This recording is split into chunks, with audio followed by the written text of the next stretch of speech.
have you been in the industry? A long time. And what was it? We were doing our little homework. Okay, this is how you know like how times are. You do your homework on your phone when you're doing your searches and everything. I swear that's how I do. We were over there looking up Stephen Bishop.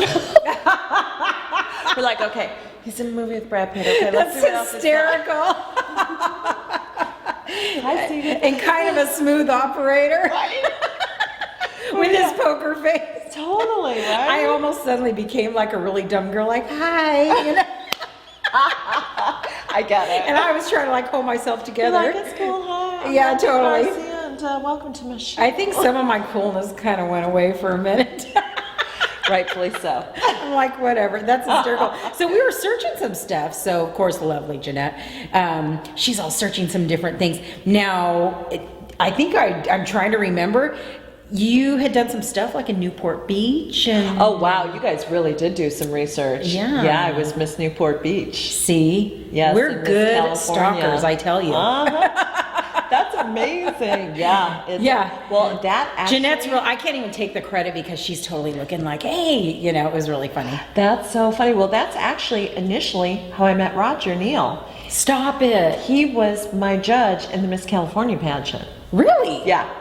Well, his daughter, his oldest daughter, I think it is Miss something. She was Miss Teen California. Yeah, and she was second runner-up in Miss Teen USA. She's wonderful. I met those kids and I was like, wow. Well, Roger's wife, Lynn, is one of my best friends, and I met Chelsea when she was a year and a half. I introduced Lynn and Roger. Stop it. Oh my God, what a great looking family. Totally. And wonderful people. So that's how all that connected. That all started, and it was very interesting because the first year I competed and I didn't win in the Miss California pageant, one of the judges came up to me and she said, well, it doesn't matter, you're going to be an actress. Really? And that's really what I wanted to do anyway. And right after that... What did you think when they said that? I was devastated because I wanted to win. I was like, but I wanted to win. And then when it didn't happen, I really do think that everything does happen the way it's supposed to. Yeah. The girl who won ended up not marrying the guy she shouldn't have married and married someone else who she should have married. And that same year I got Bill and Ted's Bogus Journey, and that started my journey. Are you serious?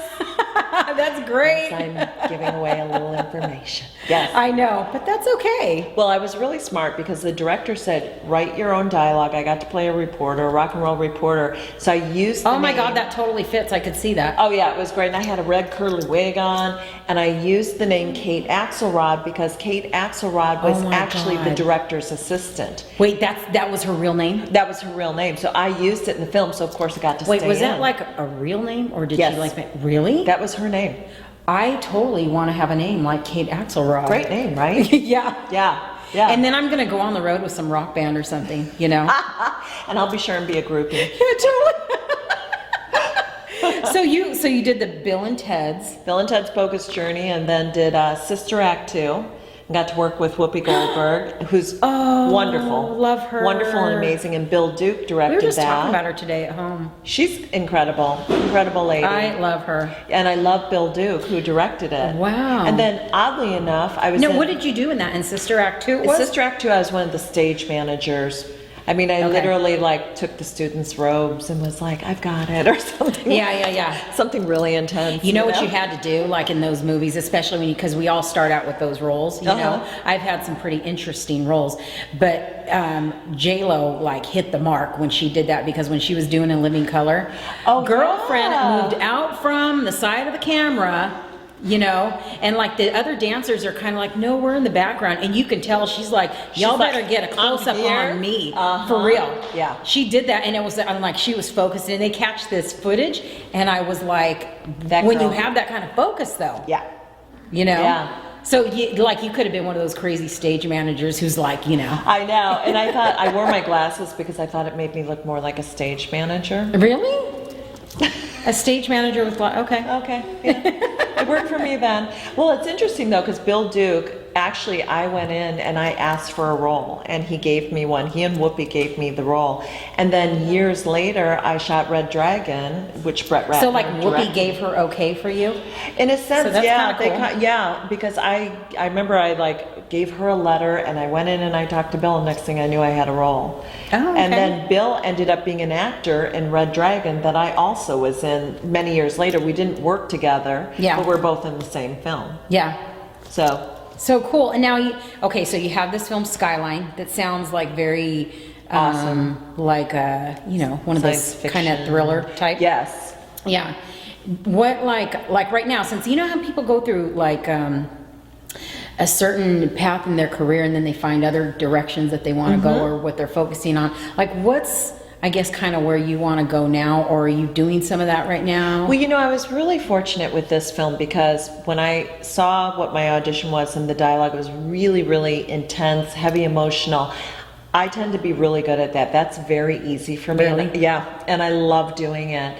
And it was really great because I have a pivotal role in this, and I'm so excited How about exciting. it that I just want to do more. And I mean, I feel like you could pretty much throw anything my way, and I'm so ready to tackle it. How exciting. Yeah. What's a kind of role you haven't done that's really, really different that you would love to do? I think a role that I would really love to tackle, I was actually telling Cherry, one of them would be a Sigourney Weaver type of role in like a deep in space type of aliens where I'm, part of the captain team, one of that like hardcore, Yeah. but that type of thing would be exciting. Or the opposite of that is something that's very heavily emotional, something I have no problem. You can do whatever you like to me looks wise, like down and out, emotional, heart wrench, broken. I'm a mom now. I have a 2-year-old daughter. A 2-year-old. She's How cool. amazing. Her name's Ava, and she's the most fabulous thing on the planet. So now I feel really ready to tackle mom roles because I really know what it is. Yeah. But like something, heartbreak, something that's Oscar worthy. Awesome. That it's not about big budget, it's not about big studio, but it's something that is content driven that I could just sink my teeth into, and bigger the better. Yeah.